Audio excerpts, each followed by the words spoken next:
오늘 함께 나누실 하나님 말씀은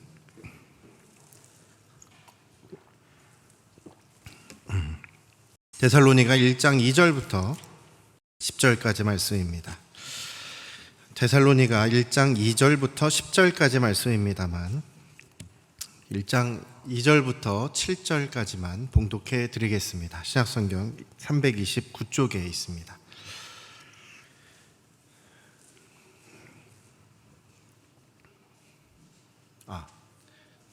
우전사님 청년들 안 하는 거예요?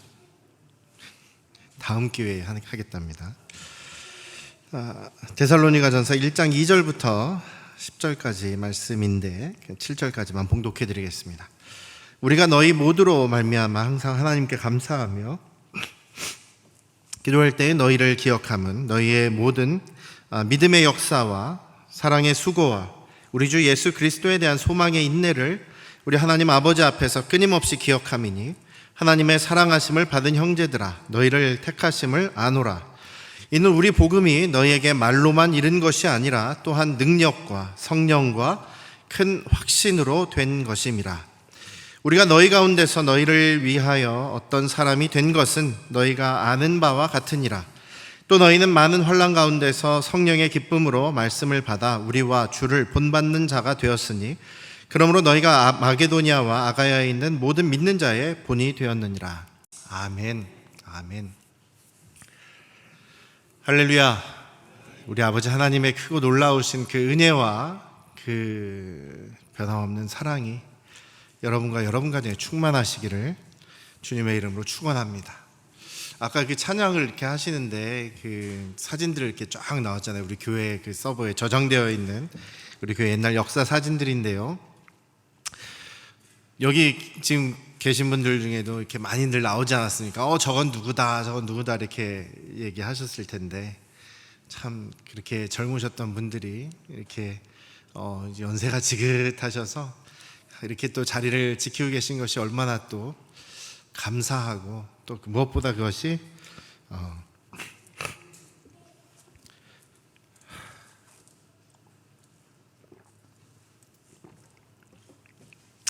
하나님의 은혜임을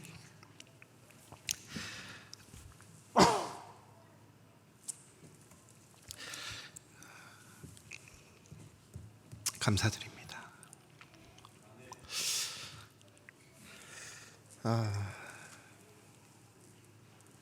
원래 설교 시간에 제가 물을 잘 안 마시는데 오늘은 물이 모자랄 것 같네요.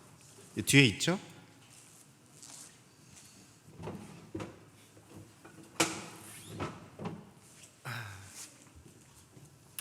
뭐 자주 있는 일이 아니니까 여러분들께서 양해해 주시리라 믿습니다.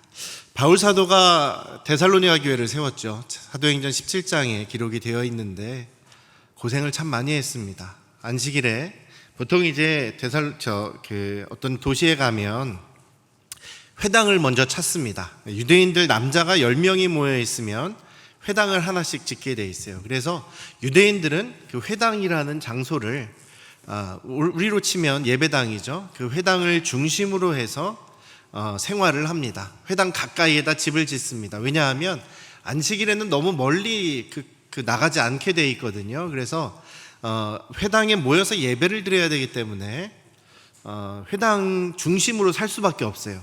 회당 가까이에다 자기 집들을 마련하고 또 회당을 항상 지어서 예배의 처소로 이렇게 삼았습니다.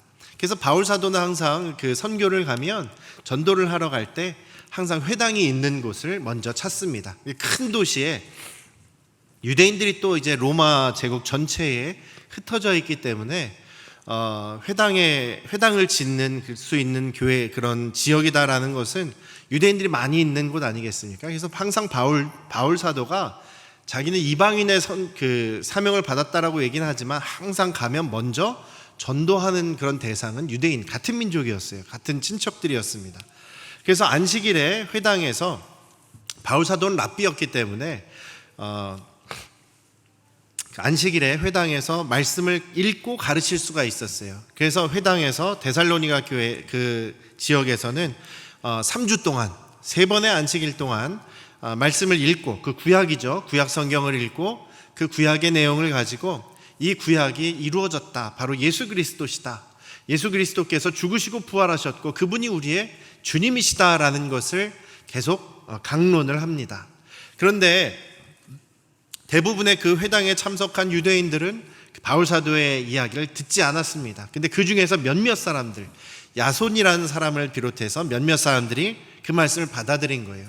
또 유대인의 회당에는 유대인들만 또 참석을 한 게 아니라 또 그 말씀을 들으려고 온 헬라 사람들이나 또 귀족들도 있었단 말이죠. 그들의 많은 숫자들이 바울의 말에 귀를 기울이게 됩니다.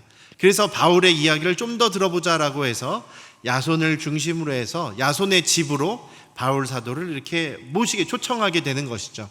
그래서 야손의 집에서 먼저 모임이 시작됐습니다. 그리고 학자들은 이야기하기를 이 야손이라는 사람이 또 천막 만드는 사업을 그것과 공장과 연관이 돼 있어서 바울 사도를 이렇게 소개시켜 주지 않았느냐.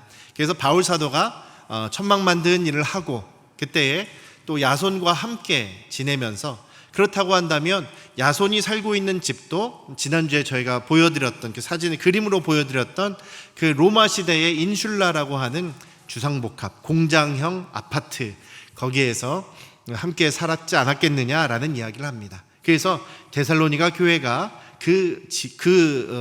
집에서, 야손의 집에서 처음 시작된 것이다라는 것이죠. 그래서 왜냐하면 이제 데살로니가 교회에 막 성도들이 많아지니까 그것을 시기하는, 회당에서 빠져나온 사람들이 많아지니까 유대인들이 시기하고 질투하고 미워하게 되죠. 그래서 바울을 잡으려고 어디로 가냐면 그 야손의 집으로 갑니다. 야손의 집에 가서 바울을 찾았는데 바울이 없던 거예요. 그래서 야손만 잡아가지고 야손을 이렇게 재판에 넘기지 않습니까? 그런 얘기가 이제 나옵니다. 그리고 또 계속해서 바울을 잡아서 죽이려고 하는 일이 생기죠. 그래서 바울을 한밤중에 그 데살로니가를 빠져나옵니다. 야손과 그의 또 성도들이 바울 사도를 이렇게 내보내는 거예요. 그렇게 본다면 딱 3주만 있었어 가지고는 그렇게 교회가 생기고 정착이 되고 많은 성도들이 생기는 그런 일이 일어나기가 힘들죠. 적어도 몇 개월 이상 있었다라고 이렇게 알려져 있습니다. 바울 사도가 급히 쫓겨나와요. 그래서 베레아라는 곳으로 갑니다. 거기에서 또 교회를 개척합니다. 그런데 데살로니가에 있던 그 유대인들이 거기까지 바울을 잡으려고 쫓아왔다는 거예요. 거기서 또 예수님 믿는 사람들을 박해하고 미워하고 핍박했다는 겁니다. 그래서 바울 사도는 거기에서 또 아테네로, 아덴이라고 써있는 그리스의 아테네로 옮겨가게 되는 것이죠. 근데 아테네에서 전도하고 거기서 변론을 하는 그런 시간을 보내고 있었는데 이 데살로니가가 너무 걱정이 되는 거예요. 데살로니가 교회가 걱정이 되고 성도님들이 걱정이 되는 거예요. 이렇게 베레아까지 쫓아와서 막 교회를 핍박하는 사람들이 데살로니가에 있는 사람들을 얼마나 괴롭히겠는가 걱정이 돼서 잠을 잘 수가 없는 겁니다. 그래서 데살로니가전서에 보면 아테네에 있을 때 디모데를 보냈다고 얘기합니다. 데살로니가로 디모데를 다시 보내요. 디모데가 데살로니가의 상황을 보고 거기서 또 성도님들 함께 지내다가 다시 이제 바울 사도에게 돌아와서 보고를 합니다. 바울 사도가 디모데의 이야기를 듣고 기록한 내용이 바로 오늘 이 구절이에요. 디모데의 이야기를 들으니까 참 데살로니가 교회 성도들이 어려움도 당하고 있습니다. 그런데도 지금 하나님 앞에 감사할 만한 내용들이 있다는 것이죠. 우리 안양 성도교회가 이제 54주년이 되었습니다.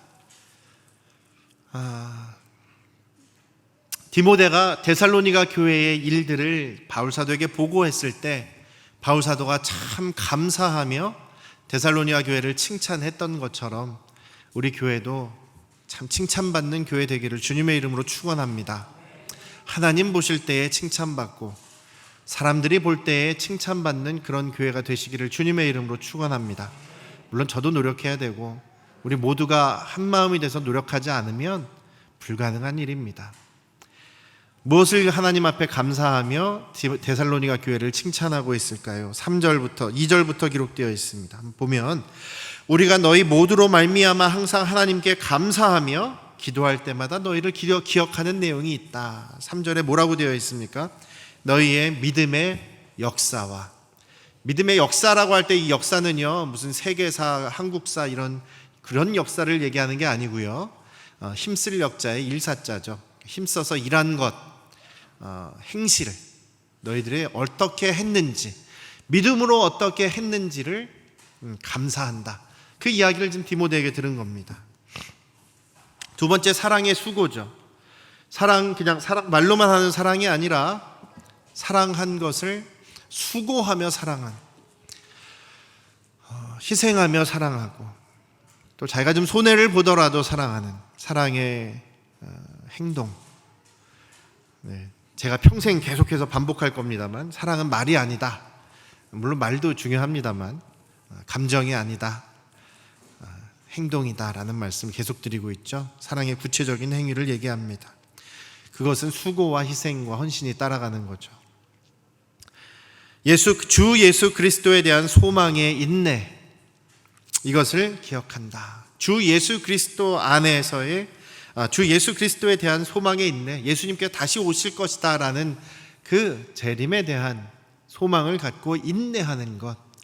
그래서 바울 사도가 고린도전서에서 믿음, 소망, 사랑 이 세 가지는 항상 너에게 있을 것이다 라는 얘기를 하지 않습니까? 그 중에 제일은 사랑이라고 얘기합니다만, 여기에서도 똑같은 얘기를 하는 거예요. 믿음, 소망, 사랑을 얘기하는데 그냥 단지 믿음, 소망, 사랑이 아니라 구체적으로 지금 데살로니가 교회 성도들이 하고 있는 그 구체적인 믿음과 소망과 사랑의 모습이 무엇이냐라는 것이죠. 그 믿음의 역사라는 것은요, 여러분들 믿는다라는 거 정말 무엇인지 여러분들 정확하게 아십니까? 다른 사람에게 설명하실 수 있겠습니까? 믿음이 뭔지, 구원받는 믿음이 뭔지, 예수님을 믿는다는 게 무엇인지 여러분들 설명하실 수 있습니까? 설명할 수 없으면 그거 잘 모르는 거라고 얘기를 하더라고요. 어떤 학자가 그런 얘기를 했는데, 설명할 수 있어야 됩니다. 왜요? 여러분들 다 경험하시지 않습니까? 제가 계속해서 반복하고 있지 않습니까? 믿음은 무엇이냐? 구원받는 믿음은 예수 그리스도를 나의 주님으로 고백하는 것이다. 많은 사람들 앞에서, 신사참배 상황에서 황제가 주가 아니라 예수가 주라고 하며 순교당하는 한이 있더라도 예수님이 나의 주인이다라는 것을 고백하는 것. 로마 황제가 주인이 아니라 예수 그리스도만이 주님이시다라고 순교를 당하면서까지도 많은 사람들 앞에서 그것을 고백할 수 있는 것, 그것이 믿음입니다. 예수님이 나의 주님이십니다. 주인이십니다. 고백하는 것뿐만이 아니라 예수님이 나의 주인이시면 정말 예수님의 말씀, 명령에 순종하는 것이죠. 예수님이 나의 주인이십니다라고 말로만 하는데 예수님의 뜻을, 명령을, 계명을 지키지 않는다면 그거는 예수님을 주인이 아니라 완전히 뭘로 취급하는 겁니까? 우상 귀신으로 취급하는 것이죠. 그런 사람들이 너무나 많습니다. 데살로니가 교회 성도들은 믿음에 대해서 어떻게 했느냐? 9절에 나와 있습니다. 너희가 어떻게 우상을 버리고 하나님께로 돌아와서 살아계시고 참되신 하나님을 섬기는 것. 옛날 사람들은요, 이 시대의 사람들은 하나님을 섬긴다고 회당에 모여서 안식일에 예배를 드렸습니다. 제사를 드렸습니다. 하나님께 예배를 드렸습니다. 헌금도 했습니다.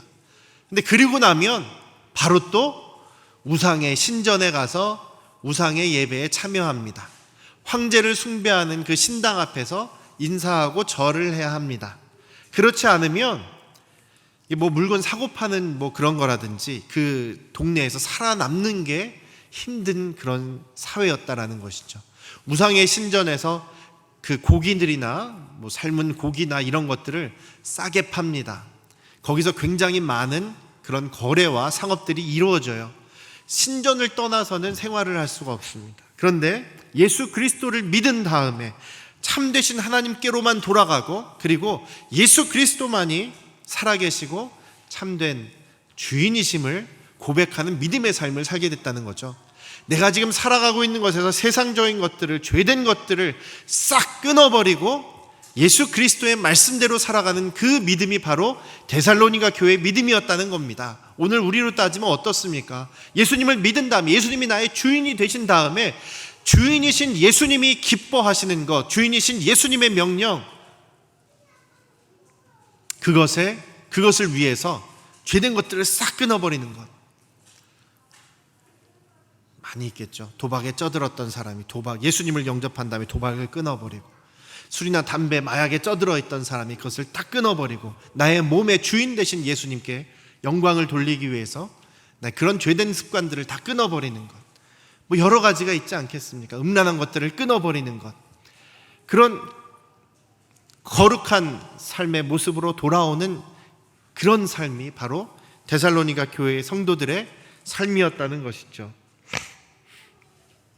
사랑의 수고는 조금 나중에 얘기하고, 죽은 자들, 그 다음에 10절에 보시면 예수님이 재림하실 것에 대한 소망을 가지고 있다는 겁니다. 죽은 자들 가운데서 다시 살리신 그의 아들 예수 그리스도, 하늘로부터 다시 강림하실, 다시 이 땅에 오실 예수 그리스도를 그들이 믿고 있고 사모하고 있고 바라보고 있다. 예수님이 오실 것을 바라보게 되면 우리가 뭘 갖습니까? 소망을 갖게 되는 것이죠. 소망을 갖게 된 증거가 인내하는 것, 참고 견디는 것입니다. 지금 6절에 보면 데살로니가 교회 성도들이 참 많은 환난과 핍박을 당하고 있다고 얘기합니다. 누구한테 받아요? 코로나로 당하고 무슨 병으로 당하는 그 얘기가 아닙니다. 사람에게서 당하는 핍박과 환난을 이야기하는 겁니다. 다른 사람들한테 받는 것. 우리들이 참 그냥 마음이 편안하고 행복해지려면 뭐가 좋아야 됩니까? 인간관계가 좋아야 되고, 자식들이 속썩이지 않아야 되고, 직장 상사가 나를 괴롭히지 않아야 되고, 이러면 행복한 거 아니겠습니까? 평안한 거 아니겠습니까? 교회에서 사이좋게 화목하게 지낼 수 있으면 그것이 바로 평안한 것 아니겠습니까? 근데 그것이 안 된다는 거예요. 핍박이 있고 환난이 있고 계속 어려움이 있다는 거예요. 고통이 있다는 거예요. 그런데 그것을 이길 수 있는 것, 참고 견딜 수 있는 것, 그러니까 우리가 맞서 싸우지 않고 참고 견디는 것도 하나님의 방법이죠. 예수님의 방법이긴 합니다.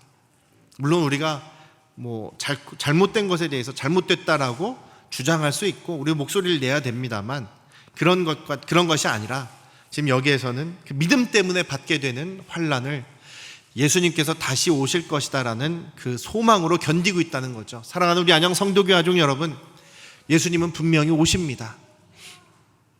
여러분들 부활을 믿으십니까? 예수 그리스도께서 십자가에서 죽으시고 3일 만에 다시 부활하신 것을 믿으십니까? 부활하신 분이 다시 오신다고 약속하셨습니다. 부활을 믿는다면 다시 오실 것도 당연히 우리가 믿을 수 있죠. 부활을 믿지 못하면 아무것도 믿을 수가 없습니다. 그럼 여러분들 믿지 못하고 여기 나와 계시면 시간 낭비하시는 거라고 제가 누누이 말씀드리죠. 예수님이 지금까지 하신 모든 약속 다 이루셨습니다. 한 가지만 남았어요. 뭐가 남았죠? 바로 다시 오실 약속. 그 하나 남았습니다.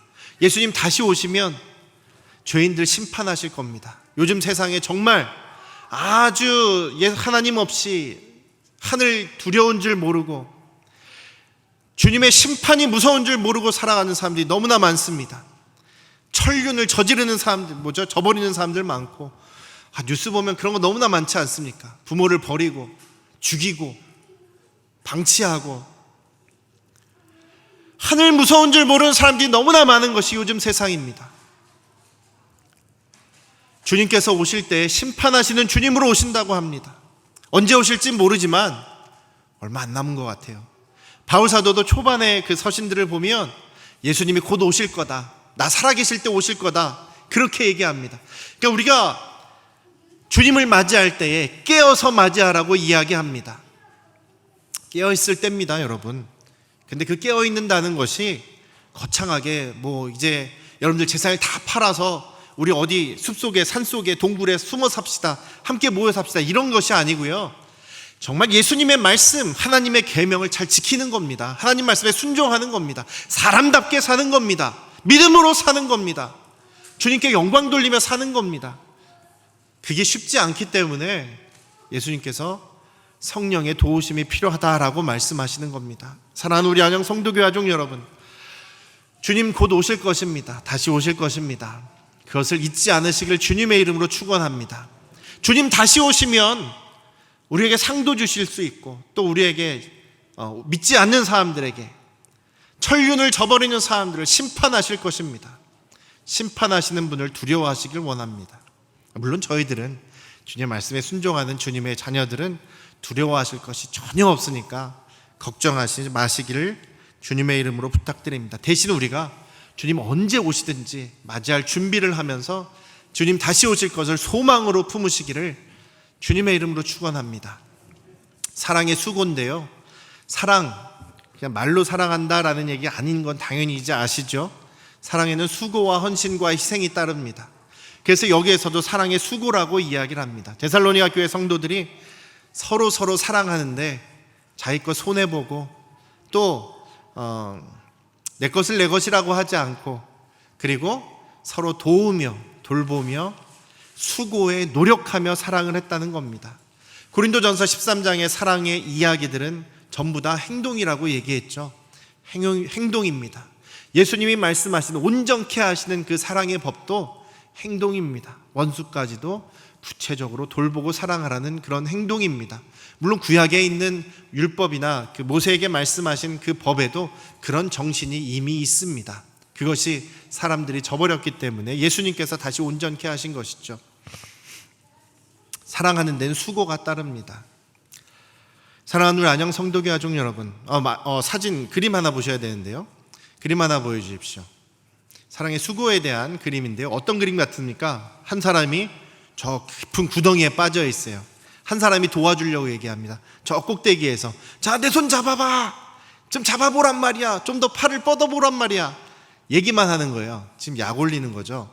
옆에 뭐가 있어요? 사다리가 있죠. 사다리는 안 줘. 사다리는 끝까지 안 주면서 어떻게 좀 올라와봐 라고 합니다. 이 사랑입니까? 말로는 할 수 있습니다만 구체적인 수고나 도움이 되지 않으면 사랑이 될 수가 없습니다. 조심스럽습니다만 뒤에 양정순 권사님이 계시네요. 양정순 권사님 잠깐만 일어나 주세요.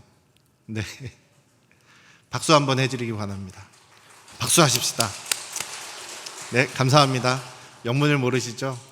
우리 양 권사님이 다른 건 잘 모르겠는데 우리 어머님한테 그렇게 효성스럽게 잘 돌보지 않으셨습니까? 돌아가실 때까지 같이 계시면서 끝까지 돌보신 거는 저 정말로 귀감이 된다고 생각합니다. 그리고 돌아가신 다음에 그 어머니의 집을 다 그냥 나눠서 팔아서 자식들이 다 똑같이 나누도록, 아무런 뒷얘기 나오지 않도록 깔끔하게 잘 정리하신 거 잘하셨다고 생각합니다. 사랑의 수고를 하셔서 칭찬해 드리려고요. 한 번도 제가 설교 시간에 누구를 칭찬하지 않았을 겁니다. 그런데 사랑의 수고라는 면에 있어서, 부모님께 어떻게 해야 되느냐에 있어서 우리 양 원사님이 본이 된다고 생각해서 소개해 드렸습니다. 어머니한테, 아버지한테, 부모님께 양 권사님만큼만 하셔도 좋지 않을까 생각됩니다. 한 번 더 박수하시면 좋겠습니다. 제가 코로나 기간 동안에 항상 마음에 짐이 있습니다. 걱정이 있는 것이 무엇이냐면, 우리 아까 사진에선 참 젊으셨던 우리 권사님들, 집사님들, 지금 이제 연세가 많이 드셔서 50년이나 지났으니까요, 힘도 없으시고 또 건강도 약하시고, 우리 최간범 권사님 같은 경우는 교회 한번 오시려고 그러면 진짜 수십 번 쉬셔야 되고, 우리 오순자 권사님도 마찬가지고, 얼마 되지 않는 짧은 거리인데도 그렇게 힘들게 오시는 모습을 보면서 코로나 기간에 혼자 사시고 계시니까 아프시면 어떡하나, 또 무슨 일이라도 당하시면 어떡하나, 마음에 너무나 걱정이 참 많이 되더라고요. 제가 옛날부터 특히 코로나 기간 동안에 더 마음에 많이 드는 생각이 뭐냐면, 이거는 뭐 장로님들하고도 아직 얘기 안 한 그런 얘기인데요, 우리 교회 목회를 하면서 하나 꿈이 있다면, 글쎄요, 하나님께서 허락하시면 우리 교회 여기 주차장이 있지 않습니까? 넓은 이 주차장이 있는데 거기에다 좀 건물을 올렸으면 어떨까? 거기에다가 좀 원룸 같은 그런 방을 여러 개 만들어서, 우리 건강하신데 그래도 기력이 있으셔서 혼자 사시는 우리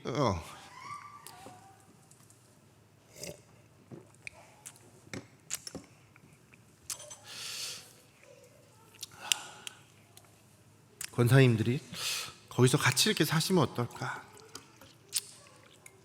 그냥 제 생각입니다. 그러면 좀 더 돌볼 수 있지 않을까? 혹시나 무슨 일이 생기신다거나 건강에 문제가 생긴다거나 그래도 저희가 좀 돌볼 수 있지 않을까? 빨리 알아챌 수 있지 않을까? 그런 한번 생각만 해봤습니다. 왜냐하면 현실적으로는 뭐 쉽지 않기 때문이죠. 그런 생각을 해봤습니다. 여러분들께서도 우리가 교회로서, 교회는 건물이라기보다는 우리 사람들이지 않습니까? 우리가 서로 어떻게 사랑할 것인가, 어떻게 함께 사랑할 것인가, 살아갈 것인가. 회당을 지은 이유는 그 회당을 중심으로 함께 살기 위해서입니다. 교회 예배당을 지은 이유는 그 예배당을 중심으로 함께 살기 위해서입니다. 살아가기 위한 것이죠. 교회는 하나님 나라입니다. 함께 하나님 나라 가족으로서 살아가는 것이죠.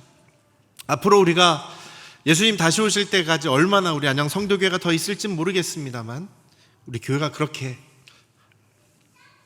함께 살아가며 믿음의 역사와 사랑의 수고와 소망의 인내로 살아갈 수 있는 우리 안양 성도교회 가족들 되시기를 주님의 이름으로 축원합니다. 기도하겠습니다.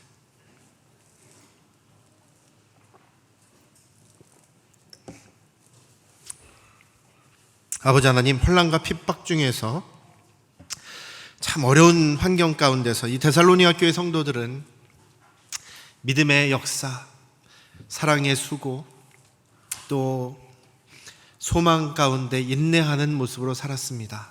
그것을 바울 사도가 칭찬하셨으니 우리 하나님께서도 얼마나 칭찬하셨을까 생각됩니다. 우리 안양 성도교회도 그런 교회 되기를 원합니다. 믿음의 역사, 사랑의 수고, 소망 가운데 주님 다시 오실 것을 기대하며 인내하는 우리 교회가 되게 하여 주시옵소서. 감사드리며 예수님의 이름으로 기도드렸습니다. 아멘.